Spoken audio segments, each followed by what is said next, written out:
Ladies and gentlemen, boys and girls, it is your boy, TheGlacierr, and holy shit, someone actually made it to Challenger in Korea. In Korea! Someone made it to Challenger in Korea. What the hell with Garen? This is unbelievable, and we are going to talk about this, guys.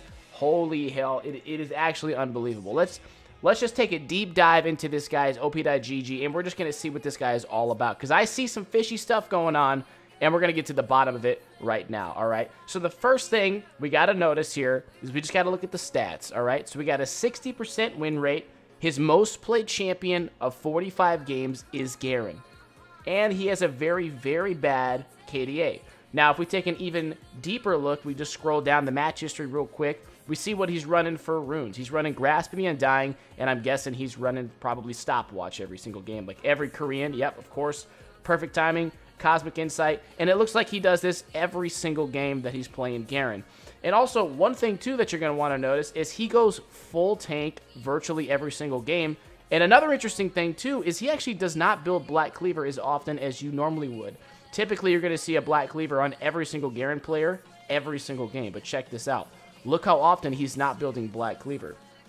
It actually makes, it almost makes no sense, but it kind of does at the same time. So basically, the way this guy is playing is he is literally just playing as a supportive tank with a nice execute on his ultimate. He's just looking to be a big tanky wall for his team, a big front line. Now, the next thing we're going to look at here is if you notice at the top of the screen, this guy has been gold for every single season except last season, and now he just jumps up to rank 44 on the Korean solo queue ladder. Yes, this is Korea, as you can see. 541 LP Challenger. Now, it could be, there's a multitude of reasons why this guy could be Challenger right now. It's possible that this guy got his shit together or got coached. It's possible that he got boosted. I mean, as you can see right here, this is, you can clearly tell this is Korean Challenger. Look, he's playing against SKT members right here. I mean, there's no fooling everyone. There's no fooling anyone.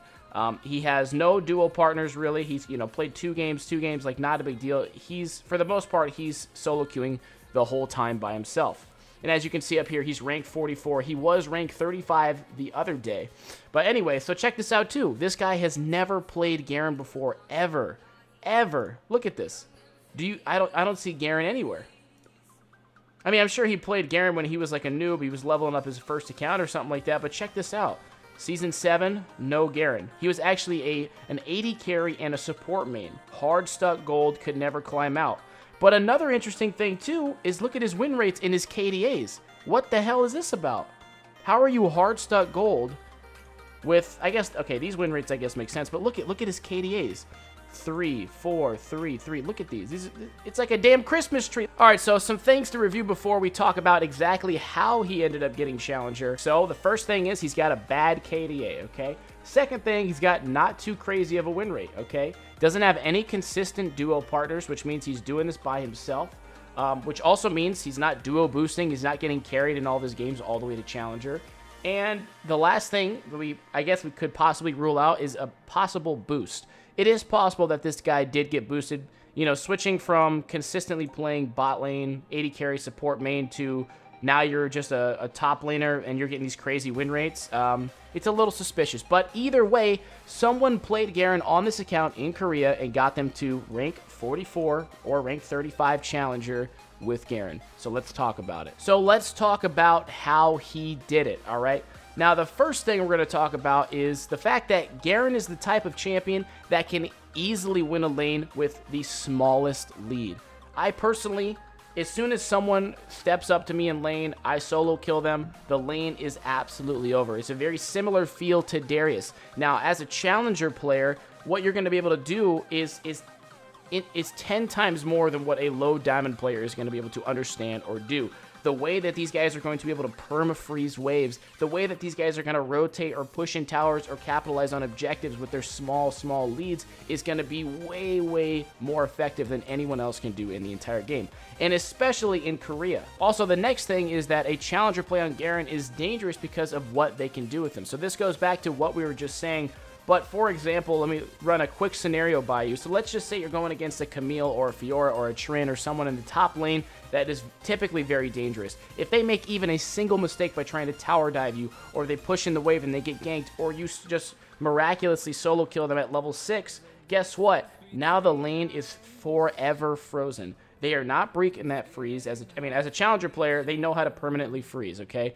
They're forever freezing, and they are actually zoning them out of experience and farm the whole time, which means you're gaining a 1 to 2 level advantage. You're getting anywhere from like a 500 to a 1k gold lead eventually, and now you're stacking items, you're stacking levels, and the lead just becomes way too much. And the jungler can't come and help them because the wave is frozen in the Goldilocks zone, as I like to call it, right in front of your tower where that little arrow is. There's not a damn thing that these guys are able to do against Garen because they're going to get silenced, spun on, armor shredded, and then you're going to get executed with the ultimate. Even with that too, if the opponent decides to roam, teleport somewhere, then your tower is immediately getting pushed in, Rift Herald's being taken, a tier 2's being taken. So the third thing I want to talk about is the fact that this guy runs teleport.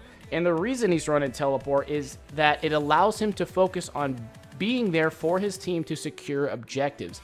Now, a lot of you guys know I tell you all the time, run Ignite, always run Ignite.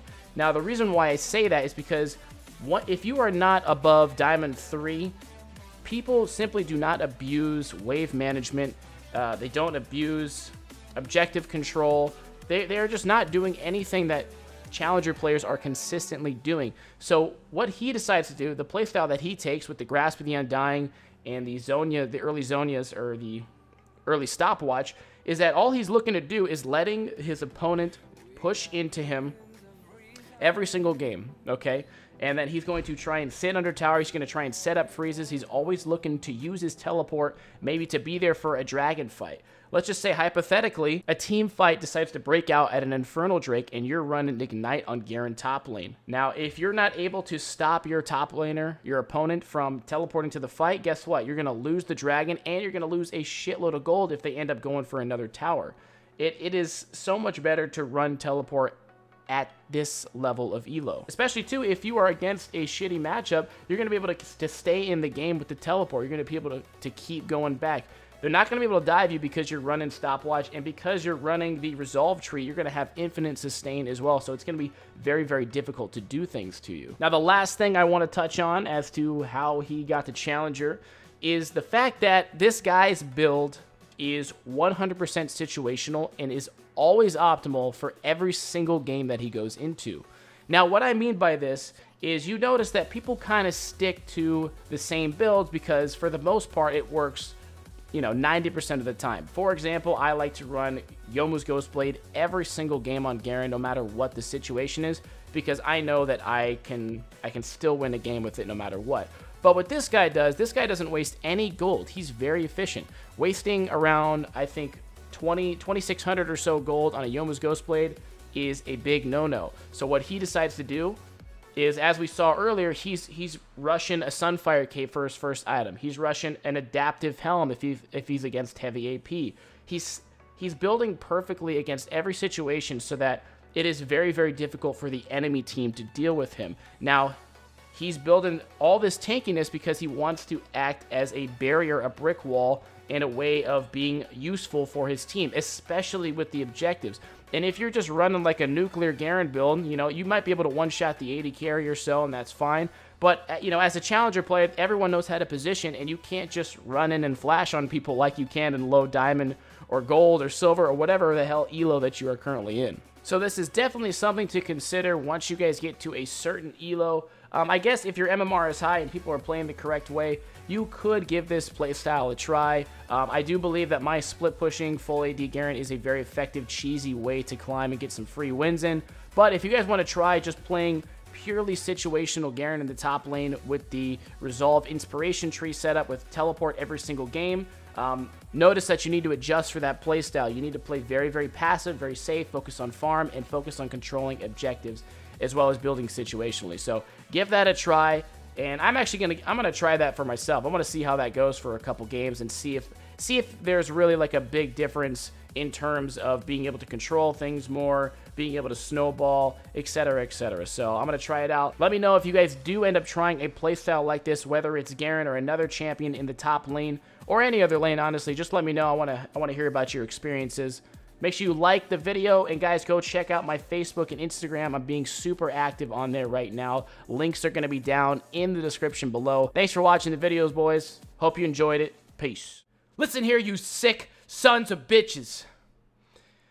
If you don't slap that mother effing like button in the next 2 seconds, I'm going to get real angry. And you don't want to see me when I'm angry.